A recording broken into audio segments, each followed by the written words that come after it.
First of all, I want to appreciate the opportunity. The Uganda Communications Commission has held a meeting with broadcasters and security agencies nationwide at the Commission's headquarters in Kampala. The meeting aimed at discussing how the media can operate without jeopardizing national security. Broadcasters acknowledged the presence of sensational content, hate speech and fake news on media platforms, but urged leaders to be exemplary before selectively holding media platforms accountable for doing their work. We report what has happened. We are technically a mirror of what has happened.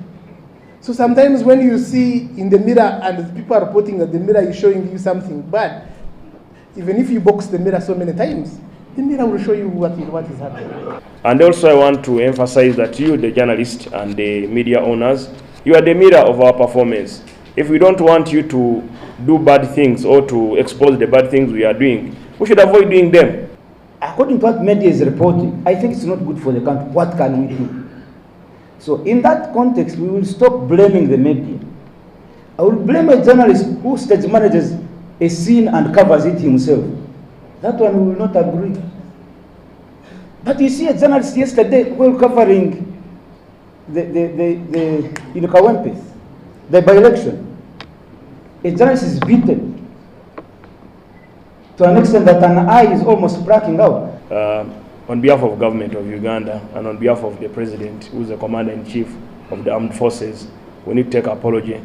And I will ensure I follow up on the treatment of that journalist with the UCC director as a regulator. That bill of that journalist should be catered for by government.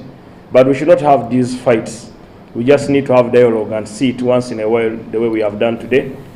UCC Executive Director Nyombi Tembo advised media practitioners to adhere to ethical standards and operate within the law, while also considering national security concerns.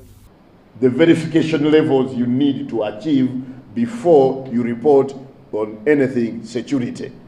This is an international based practice because security is not like reporting on entertainment. This is something exceptional. Let's stick to the professional etiquette. Because there is only one Uganda. So for us, we know we cannot do without you. We can't exist together without you, but you need us. Because the day we renege or neglect our responsibilities, you may not open your radio stations or your TV stations. Government is considering enrolling broadcasters in leadership training courses in Chankwanzi to ensure responsible dissemination of information. But what we need is capacity building and then patriotism. We need to install the spirit of patriotism in us. So all of us should go. But before we go, I will propose a small stakeholders meeting.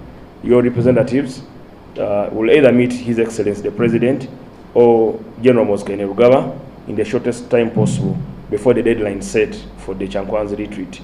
So we need to just give direction to our media houses. It's not politicizing media houses, not politicizing media reporting, but I think to give direction to how our country needs to remain on track.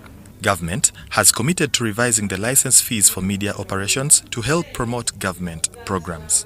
We could introduce a small quota for private media houses. Alternatively, even we could propose that the license fee be reduced by 50% to enable you broadcast government programs, to enable you be more patriotic. That will be decided, and once we go for this meeting with HE, it can be addressed. This engagement has come at a time when the country is entering an election period. Journalists are often arrested, injured, and sometimes their gadgets destroyed while doing their work. Such meetings with security agencies are essential to create a safe working environment for the press. Tony Kent Chaze, Ivan Kahwa, UBC.